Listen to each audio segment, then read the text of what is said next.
আসসালামু আলাইকুম everyone, welcome to my another blog. অনেক দিন পরে আপনাদের সাথে একটা ব্লগ শেয়ার করতে যাচ্ছি। এখন বাজে হচ্ছে 9:30 আর আমরা প্ল্যান করেছি বাইরে খেতে যাব, তাই আমরা সকলে বের হয়ে পড়েছি। এই ব্লগটা আসলে বানানো আমার এই কোরবানির ঈদের অনেক আগে, তো আজকে আমি এডিট করতেছি। যাই হোক, আমরা চলে গিয়েছিলাম খুলনার কাচিডাইনে। এই সময় এত পরিমাণে ভিড় ছিল যে বসার কোনো জায়গাই ছিল না, তাই আমাদের একটু ওয়েট করতে হয়েছিল। আর আজকে আমাদের মেইন যাওয়ার রিজন হলো আমার বোন তার ফেসবুক পেজ থেকে ফার্স্ট পেমেন্ট পেয়েছে, সেজন্য সে সবাইকে ট্রিট দিতে নিয়ে গিয়েছিল। সে তাদের কাছে মেনু কার্ড সম্পর্কে ডিটেলস শুনতেছিল, কোনটার কোয়ান্টিটি কেমন হবে। তো আমরা অর্ডার দিয়েছিলাম 4 প্লেট বাসমতি কাচ্চি এবং চিকেন রোস্ট। যেহেতু খাবার আসতে একটু টাইম লাগবে, তাই আমরা তাদের এক সাইডে লাভ শেপ ছিল, সেখানে কিছু পিকচার্স আর ভিডিও করতেছিলাম, আর আমি বসে বসে একটু ভিডিও করতেছিলাম। ফাইনালি খাবারটা চলে আসলো। যেহেতু তাদের সব কিছু রেডি করাই থাকে, এজন্য সার্ভ করতে একটু সময় লাগেনি, আর আমাদের বেশিক্ষণ ওয়েট করতেও হয়নি। তাদের খাবারটা দেখে কিন্তু মনে হচ্ছে অনেক টেস্টি, আর খাবারের কালারটা আমার কাছে ভীষণ ভালো লেগেছে। আর আমার ভাইটা যেহেতু ছোট ছিল, তার ক্ষুধা লেগেছে, সেজন্য আম্মুকে প্রথমেই খাওয়ানো শুরু করে দিয়েছে। এই যে দুটো মানুষ, এরা দুজনই আমার পুরো পৃথিবী জুড়ে রয়েছে। আমার আম্মু সবসময় আমাদেরকে সব কিছুতে সাপোর্ট দেয়।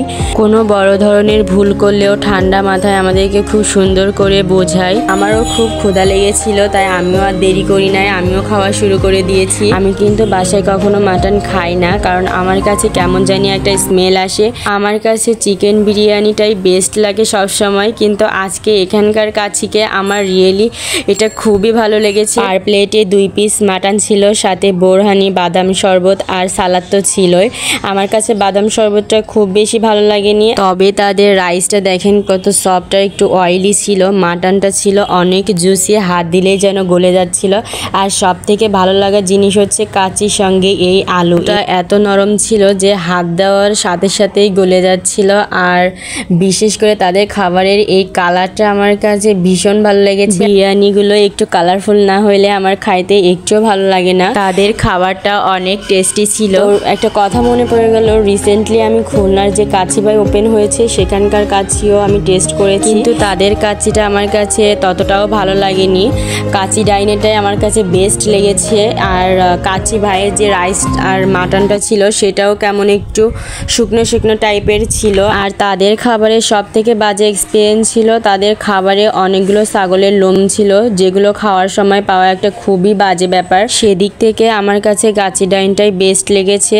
দেখেন, সবার কাছে তো সব কিছু এক লাগে না, আমার কাছে যেমন লেগেছে আমি আপনাদের সাথে সেটাই শেয়ার করলাম। যাই হোক, খাওয়া দাওয়া শেষ করে আমরা বাসার জন্য বের হয়ে পড়েছি। তখন বাজে প্রায় 12টা মতো, তখন আমরা বাসায় এসেছিলাম। আজকে আমরা অনেক খাওয়া দাওয়া করেছি, সবাই মিলে অনেক এনজয় করেছি। আজকের ব্লগটা এইটুকুই ছিল। তো ভিডিওটা ভালো লাগলে অবশ্যই লাইক, কমেন্ট অ্যান্ড শেয়ার করবেন, আর সাবস্ক্রাইব করতে একদমই ভুলবেন না। আল্লাহ হাফেজ।